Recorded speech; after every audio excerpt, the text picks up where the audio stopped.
Hi everybody, Al here, and we're continuing on now with the Bible. We're doing the Vulgate, so this is on Richard Lafleur's Wheelock's Latin Reader, page 289, and this, for cross-referencing, if you actually have a Bible with you, will be the book of Luke, or the Gospel of Luke, chapter 15, verse 11 and following.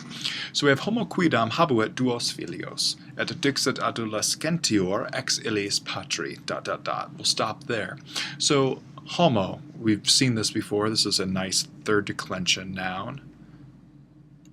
And then quidam, it's masculine, is working with this man. So this is a certain, what we call this is indefinite. We don't know which person we're talking about.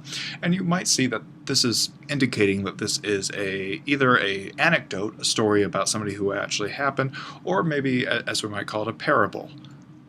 A story that's meant to instruct, that the truth claims about that. Whether this is a historical thing, it's not as important as the broader scheme. That's kind of what a parable will do.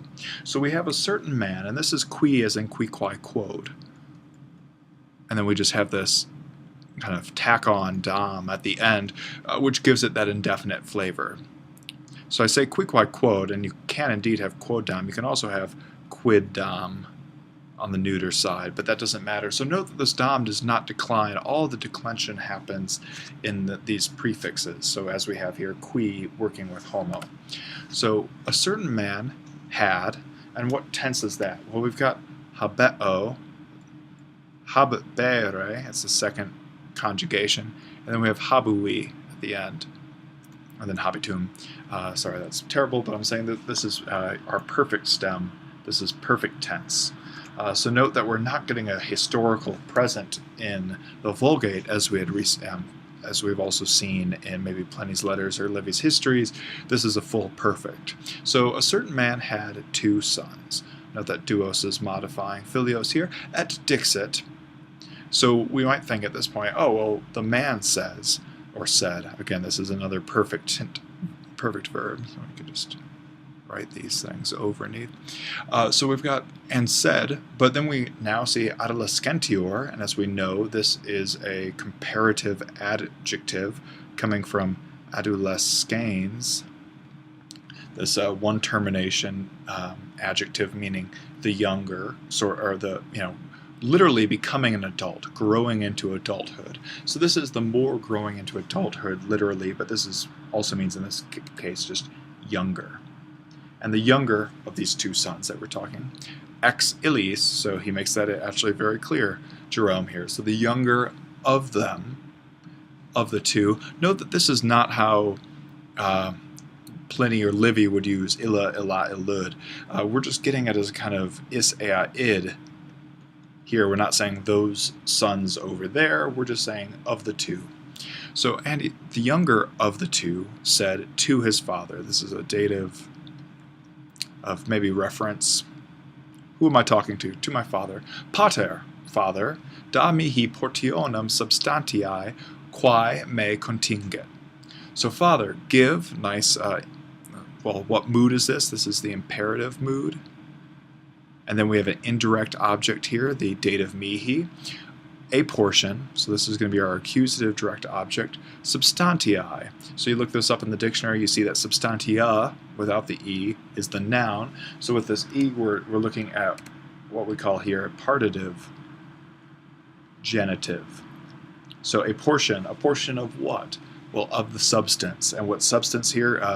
Lafleur helps us out. This is one's riches, one's wealth, one's property.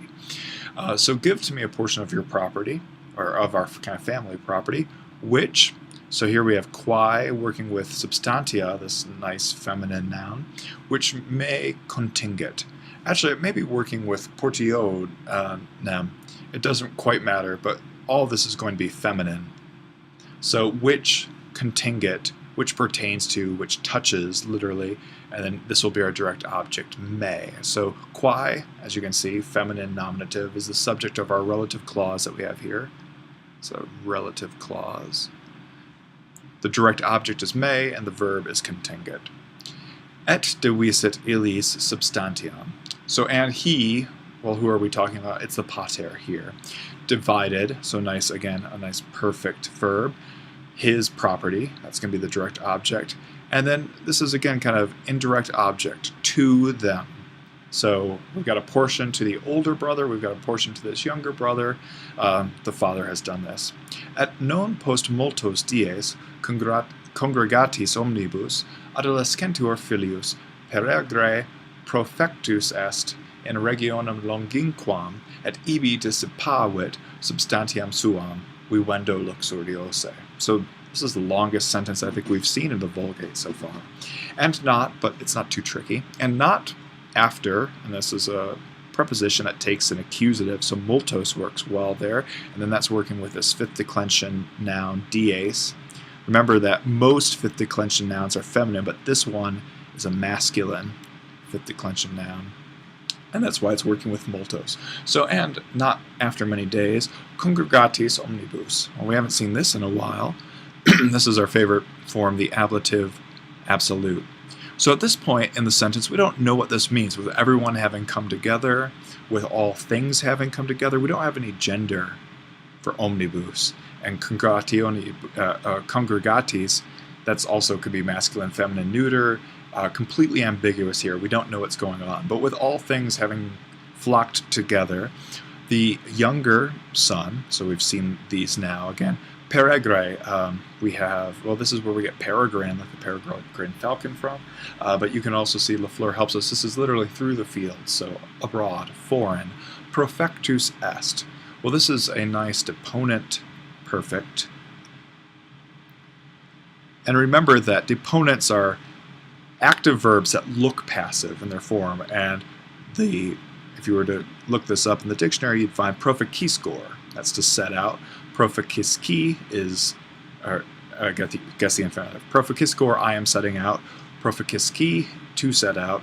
And then we get profectus sum, I have set out. So again, it looks passive, but it's active in meaning. So this is simply, again, perfect verb as they've all been. The younger son set out abroad into, because this in takes a accusative here, so we know it's motion into, a region longinquam. So this is from longinquus, I can't quite say it. Longinquus, there we go. Standard first, second declension, adjective. So we're saying a faraway region. That's an adjective modifying the noun region, which is all the direct object of, or the object of this preposition, not the direct object. We reserve the term direct object for the object of verbs. These are objects of the preposition in. So let's recap. Maybe I'll change font color or pen color. It's about time. So, and not after many days, with all things being brought together, the younger son set out abroad into a faraway region. So we can now return to this and maybe think that this omnibus actually refers to the substantia, because it's not like everyone is setting out, or like with everyone having gathered together they had a discussion. No, it's just that he's gathered together all of his wealth that he's been given by his father. He kind of got an advance on his inheritance and went out. And there, ibi, so that we've seen this be before, and we remember that ubi asks the question, where? Ibi is saying, just like we might say with illa locus, that place. Ibi is saying there. So this is going to be a kind of just nice little adverb. And there, dissipavit, dissipate. We know what this means. So he lost his property. So I mean, not lost because he does, he didn't gamble it away necessarily. He just spent it all. He's living a dissipated lifestyle, as we would say, and that's how we might want to translate vivendo luxuriosus, or say. So here we have this short e ending. This is telling us that this is an adverb. And it's modifying this word, vivendo, so we can kind of maybe separate these two. If you were to look this up in the dictionary, you would see luxuriosus so luxurious, and this is just luxuriously. Well, what's the root of this? Well, we can see lux, and we know that. Light. So what's light? Well, you could be spending oil on lamps to live up in the night, but what do you do in nighttime? You can't work on the fields or whatever. Well, you're probably eating and drinking. You're maybe spending money on bright, shiny things, gold, silver. So that's where luxury really does come from the root lux, light. And then window, what do we do with this? Well, so we got that long O at the end, and then we got this END that we're kind of familiar when we say, is this a gerund or a gerundive? So if it's a gerundive, that's the same thing as the future passive participle. As a participle, it's an adjective. It needs to agree with something. We don't have anything for this ablative or dative masculine or neuter to really work with. So it's going to be much more likely that this is a gerund. So we have then by blanking, by means of blanking. And what's the root of this verb? Well, wewo, to live, by living. So, and there, in that foreign place, far away, the younger son dissipated. It got, kind of ruined his inheritance, his property, suam, by means of living luxuriously. So he's living outside of his means. He's not really bringing in any income, and he's just spending everything that his father had divided up for him. Let's see if we can continue. Now, this is too much for one video. We're going to wrap it up right now at almost 12 minutes, and we'll continue on in a second video for the rest of this story. See you then.